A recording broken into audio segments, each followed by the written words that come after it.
ജാമ്യം നൽകിയിട്ടും പുറത്തിറങ്ങാത്തതിൽ ബോബിക്കെതിരായ തുടർ നടപടികൾ ഹൈക്കോടതി അവസാനിപ്പിച്ചു. ബോബിയുടെ മാപ്പപേക്ഷ ഹൈക്കോടതി അംഗീകരിച്ചു.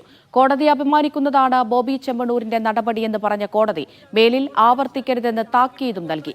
ബെയിലിൽ ഈ വിധം വായ് തുറക്കരുത് എന്ന് അദ്ദേഹത്തോട് പറഞ്ഞതായി അഭിഭാഷകൻ പറഞ്ഞു. തടവുകാരോടുള്ള ഐക്യദാർഢ്യത്തിലും കോടതി വിമർശനം ഉന്നയിച്ചു. ഒളിമ്പിക്സിൽ മെഡൽ നേടിയതുപോലെയാണ് ജയിലിന് പുറത്തേക്ക് വന്നതെന്നും കോടതി പറഞ്ഞു. കോടതിയോട് മാപ്പ് ചോദിക്കുകയാണെന്നും ഇനി മുതൽ ശ്രദ്ധിച്ചേ താൻ വാക്കുകൾ ഉപയോഗിക്കൂ എന്നും ബോബി തൃശൂരിൽ പ്രതികരിച്ചു. എന്തോ ടെക്നിക്കൽ ഡിഫക്റ്റ് ആണ് പറഞ്ഞത്. ഇന്ന് രാവിലെയാണ് റിലീസ് ഓർഡറുമായിട്ട് ജയിലിലെത്തുന്നത്. ഇന്നലെ എത്തുമെന്നാണ് പറഞ്ഞിരുന്നെങ്കിലും ഇന്നലെ എന്നെ ആരും അപ്രോച്ച് ചെയ്യുകയോ ഒന്നും ഉണ്ടായില്ല. വരുമെന്ന് പറയുകയുണ്ടെങ്കിലും ഇന്നലെ ഉണ്ടായില്ല. പിന്നീട് അറിഞ്ഞത് എന്തോ ടെക്നിക്കൽ പ്രോബ്ലം ആണെന്നുള്ളതാണ്. ഇന്ന് കാലത്താണ് ഇറങ്ങാൻ സാധിച്ചത് എന്നുള്ളതാണ്. അങ്ങനെ ഒരു കാരണം ഉണ്ടായിരുന്നു. ഇറങ്ങാൻ ഇരിക്കാനുള്ള കാരണം അതല്ല മെയിനായിട്ട്, ഇന്നലെ വരാത്തതുകൊണ്ടാണ്. പക്ഷേ അവിടെ ഒരുപാട് പേര് എന്താ പറയുക, റെസ്റ്റോറൻറ്റിൽ ഭക്ഷണം കഴിച്ചിട്ട് ബില്ല് കൊടുക്കാതെ പോയതും അതുപോലെ ചെറിയ ചെറിയ കേസുകളായിട്ട് ഒരുപാട് പേരുണ്ട്. അപ്പോൾ ഞാൻ ചെന്നപ്പോൾ ഒരുപാട് പേരോട് എന്നോട് സഹായം ചോദിച്ചു എന്നല്ലാതെ അതിനു വേണ്ടി ഇറങ്ങാതിരിക്കുക എന്നല്ല ഉദ്ദേശിച്ചിട്ടുള്ളത്. ഞാൻ ഇന്നലെ രാത്രി വന്നിട്ട് ഞാൻ ഒപ്പിട്ടില്ല, നിരസിച്ചു എന്ന്. ഇന്നലെ രാത്രി കൊണ്ടുവരികയോ ഒപ്പിടാനോ ഒന്നും അവിടെ അങ്ങനെ ഒരു സംവിധാനം ഒന്നും ഉണ്ടായിട്ടില്ല. അങ്ങനെ ഉണ്ടെങ്കിൽ അത് രേഖാമൂലമുള്ള കാര്യങ്ങളല്ല ഒപ്പിടാനോ പിടിക്കാനോ കൊണ്ടുവരുന്നത്. ഞാൻ മനഃപൂർവ്വം ആരെയും വിഷമിപ്പിക്കാൻ വേണ്ടി ഒന്നും പറയാറില്ല. കഴിയാവുന്ന സഹായങ്ങൾ മാത്രം ചെയ്യുന്നൊരു വ്യക്തിയാണ്. പിന്നെ മനഃപൂർവ്വം അല്ലെങ്കിൽ പോലും എൻ്റെ വാക്കുകൊണ്ട് ആരെങ്കിലും വേദനിപ്പിച്ചിട്ടുണ്ടെങ്കിൽ എനിക്ക് മാപ്പ് പറയാൻ യാതൊരു ബുദ്ധിമുട്ടോ ഈഗോ കോംപ്ലക്സ് ഇല്ലാത്ത ആളാണ്. കോടതിയോട് തീർച്ചയായിട്ടും ഞാൻ മാപ്പ് ചോദിക്കും. കാരണം കോടതിയെ ഞാൻ ബഹുമാനിക്കുന്നു. നമ്മുടെ നീതിന്യായ വ്യവസ്ഥയിൽ ഞാൻ വിശ്വസിക്കുന്നുണ്ട്. ഇത്രയും കാലത്തിനിടയ്ക്ക് കോടതിയെ ധിക്കരിച്ചു എന്നുള്ള ഒരു സംഭവം എന്നെ കുറിച്ചിട്ടുണ്ടായിട്ടില്ല, ഇനിയും ഉണ്ടാവില്ല ഭാവിയിൽ. വിവരങ്ങൾ നൽകാനായി കൊച്ചിയിൽ നിന്ന് അഹമ്മദ് മുജ്തബയും തൃശൂരിൽ നിന്ന് കെ അഖിലുമാണ് ചേരുന്നത്. തത്സമയം മുജ്തബയിലേക്കാണ്. മുജ്തബ, ഇന്നലെ ജാമ്യ ഉത്തരവ് വരുന്നു. പക്ഷേ പിന്നീട് നാടകീയമായ കാര്യങ്ങളാണ് ബോബി ചെമ്മണ്ണൂരിന്റെ ഭാഗത്തു നിന്നുണ്ടായത്. ഇത്തരത്തിൽ പുറത്തിറങ്ങാൻ താല്പര്യമില്ല എന്ന് അദ്ദേഹം അറിയിക്കുകയായിരുന്നു. ഈ വിഷയത്തെ എങ്ങനെയാണ് കോടതി എടുത്തത്?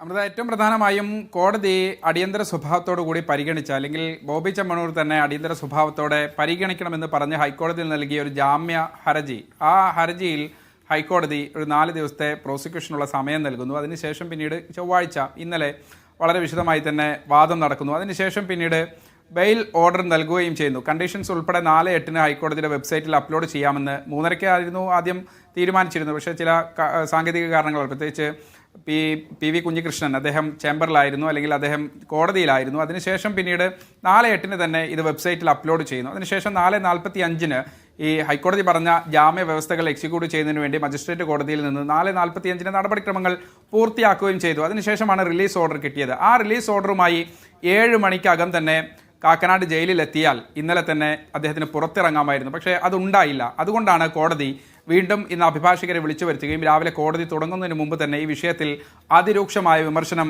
ഉന്നയിക്കുകയും ചെയ്യുന്നത്. വിമർശനം കുറച്ച് സാധാരണഗതിയിൽ കോടതിയിൽ നടപടികൾ ഇങ്ങനെ ഉണ്ടാകാറില്ല. പക്ഷേ ഇന്ന് അസാധാരണമായി കോടതി ഇത്തരത്തിൽ കടുത്ത നടപടികളിലേക്ക് കടക്കുന്നു. ഒപ്പം തന്നെ കടുത്ത വിമർശനം ഉന്നയിക്കുകയും ചെയ്യുന്നു.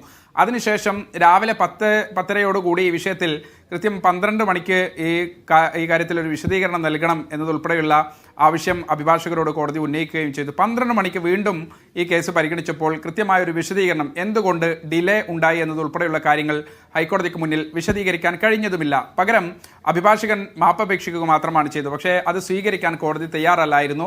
പകരം ഉച്ചയ്ക്ക് ശേഷം വീണ്ടും കോടതി ചേരുമ്പോൾ ഈ വിഷയത്തിൽ കൃത്യമായി ബോബി ചെമ്മണ്ണൂരിന്റെ വിശദീകരണം അഭിഭാഷകൻ മുഖേന നേരിട്ട് കോടതിയെ അറിയിക്കണം എന്നതുൾപ്പെടെയുള്ള വ്യവസ്ഥകൾ, കർശനമായ വ്യവസ്ഥകൾ കോടതി പറയുകയും ചെയ്തു. അതല്ലെങ്കിൽ അറസ്റ്റ് നടപടികളിലേക്ക് ഉൾപ്പെടെ കടക്കും, അതിന് നോട്ടീസ് ഇഷ്യൂ ചെയ്യും എന്നതുൾപ്പെടെയുള്ള കടുത്ത താക്കീത് കോടതിയുടെ ഭാഗത്തു നിന്നുണ്ടായി. അതിനനുസരിച്ചാണ് പിന്നീട് ഉച്ചയ്ക്ക് ശേഷം കോടതി ഈ വിഷയം പരിഗണിക്കുകയും അഭിഭാഷകൻ കൃത്യമായി തന്നെ നിരുപാധികം അദ്ദേഹം മാപ്പ് അപേക്ഷിച്ചിട്ടുണ്ട്, കോടതിയെ വെല്ലുവിളിക്കാൻ ഉദ്ദേശിച്ചിട്ടില്ല, കോടതിയുടെ ബഹുമാനം മാത്രമാണ് എന്നതുൾപ്പെടെയുള്ള അദ്ദേഹത്തിന്റെ പരാമർശങ്ങൾ കോടതിയുടെ ശ്രദ്ധയിൽപ്പെടുത്തുകയും അതനുസരിച്ച് ഇപ്പോൾ കോടതി തൽക്കാലത്തേക്ക് ഈ മാപ്പപേക്ഷ സ്വീകരിക്കുകയും ചെയ്തത്. മാത്രമല്ല കോടതി ഈ വിഷയത്തിൽ ജയിലിൽ നിന്ന് പുറത്തിറങ്ങിയതിനു ശേഷം അദ്ദേഹം ഏതെങ്കിലും തരത്തിലുള്ള പ്രതികരണങ്ങൾ നടത്തിയിട്ടുണ്ടോ, ഉണ്ടെങ്കിൽ അത് എന്ത് സ്വഭാവത്തിലാണ് എന്നതുൾപ്പെടെയുള്ള രേഖകൾ, തെളിവുകൾ ശേഖരിക്കാൻ പ്രോസിക്യൂഷനോടും ആവശ്യപ്പെട്ടിരുന്നു. പ്രോസിക്യൂഷൻ ഇതനുസരിച്ച് അദ്ദേഹം രാവിലെ മാധ്യമങ്ങളെ കണ്ട ബൈറ്റ് ഉൾപ്പെടെ ശേഖരിച്ചു വെച്ച് പെൻഡ്രൈവിൽ അത് സൂക്ഷിച്ച് കോടതിയിൽ ആവശ്യപ്പെട്ടാൽ ഹാജരാക്കാനുള്ള രൂപത്തിൽ തയ്യാറായിരുന്നു. പക്ഷേ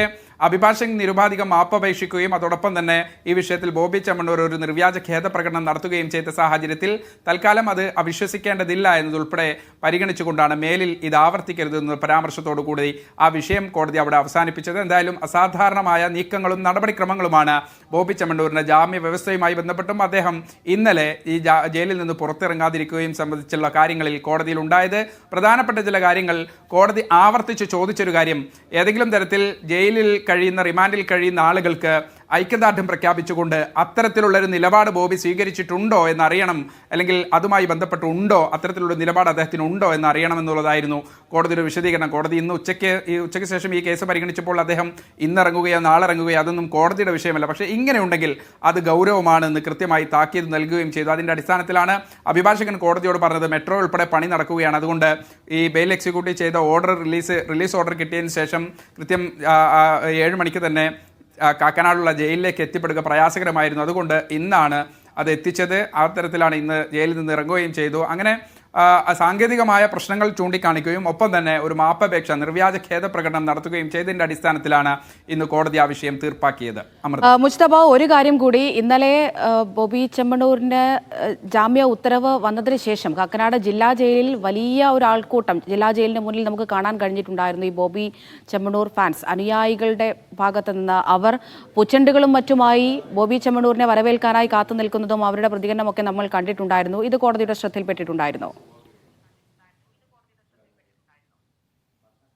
തീർച്ചയായും ആ കാര്യം കൂടി കോടതി പരാമർശിച്ചു പോകുന്നുണ്ട്. അതായത് ഒളിമ്പിക്സിൽ മെഡൽ നേടിയ ജേതാവിനെ പോലെയാണ് അദ്ദേഹം ജയിലിൽ നിന്ന് പുറത്തിറങ്ങി വരരുത് എന്നൊരു പരാമർശം, ഒരു പരിഹാസ രൂപേണയുള്ള പരാമർശം കോടതിയുടെ ഭാഗത്തുനിന്നുണ്ട്. ഒരു റിമാൻഡ് പ്രതി, അക്യൂസ്ഡ് ആയിട്ടുള്ള ഒരാൾ ജയിലിൽ കഴിയുകയും റിമാൻഡിലാവുകയും അതിനുശേഷം പുറത്തിറങ്ങുമ്പോൾ ഈ തരത്തിലുള്ള സ്വീകരണം ഉൾപ്പെടെയുള്ള കാര്യങ്ങൾ അത് ചൂണ്ടിക്കാണിച്ചാണ് കോടതിയുടെ അത്തരത്തിലുള്ള ഒരു പരാമർശം എന്നത് ശ്രദ്ധേയമാണ്. കാര്യം അമൃത സൂചിപ്പിച്ചതുപോലെ ഇന്നലെ ദൃശ്യങ്ങളിൽ നമ്മൾ വ്യക്തമായി കണ്ടതാണ്. അതിനെ ന്യായീകരിക്കുകയും ബോബിയുടെ നടപടികളെ ന്യായീകരിക്കുകയും ഒരു വേള കോടതിയെ വരെ തള്ളിപ്പറയുന്ന തരത്തിലുള്ള പ്രതികരണങ്ങൾ ഇന്നലെ വൈകുന്നേരം മുതൽ തന്നെ ഈ ജാമ്യം അനുവദിച്ച സാഹചര്യത്തിൽ തന്നെ അവിടെ വലിയ ജനാവലി കൂടുകയും അവരിങ്ങനെ മാധ്യമങ്ങളോട് ഊറ്റം കൊള്ളുകയും ഒക്കെ ചെയ്യുന്നുണ്ടായിരുന്നു. എന്തായാലും ആ വിഷയം കൂടി കോടതിയുടെ ശ്രദ്ധയിലുണ്ട്. അതുകൊണ്ടാണ് കോടതി പറഞ്ഞത് ഒളിമ്പിക്സിലെ മെഡൽ ജേതാവിനെ പോലെയാണ് അദ്ദേഹം ജയിലിൽ നിന്ന് പുറത്തിറങ്ങുന്നതിനുൾപ്പെടെയുള്ള പരാമർശങ്ങൾ കോടതി ആ തരത്തിലാണ് പ്രയോഗിക്കുന്നത്. എന്തായാലും ഈ വിഷയത്തിൽ കോടതി അതിരൂക്ഷമായ വിമർശനം ഉന്നയിക്കുന്നു, ഒപ്പം തന്നെ കടുത്ത താക്കീത് നൽകുന്നു. അതുകൊണ്ടാണ് അഭിഭാഷകൻ പറഞ്ഞു നിർത്തിയത്, ഇவ்விധം ഉള്ള വാക്കുകൾ അല്ലെങ്കിൽ വാക്പ്രയോഗങ്ങൾ മേലിൽ അദ്ദേഹത്തിൽ നിന്ന് ഉണ്ടാകില്ല. അക്കാര്യത്തിൽ അദ്ദേഹത്തോട് കർശനമായ താക്കീത് നൽകിയിട്ട് ഈ വിധം വായി തുറക്കരുതെന്ന് അദ്ദേഹത്തോട് പറഞ്ഞതായി അഭിഭാഷകനും കോടതിയെ അറിയിക്കുന്നുണ്ട്. മാത്രമല്ല ഈ വിഷയത്തിൽ മുതിർന്ന അഭിഭാഷകരെ വരെ, കാര്യം അടിയന്തര സ്വഭാവത്തിൽ ഈ ഹർജി പരിഗണിക്കേണ്ടതുണ്ട് എന്ന് വെള്ളിയാഴ്ച തന്നെ കോടതിയിൽ ആവശ്യപ്പെടുകയും കോടതിയാണ് പിന്നീട് അത് നിരസിക്കുകയും ചെയ്തത്. കാര്യം സാധാരണഗതിയിൽ മറ്റുള്ളവർക്കില്ലാത്തൊരു പ്രിവിലേജ് ഈ കാര്യത്തിലും വേണ്ട. പ്രോസിക്യൂഷൻ ഒരു നടപടിക്ക് വേണ്ടി സാധാരണ നടപടിക്രമകാരം ഒരു 3 ദിവസം മുസ്തബയാണ് കൊച്ചിയിൽ നിന്ന് വിവരങ്ങൾ നൽകിക്കൊണ്ടിരിക്കുന്നത്.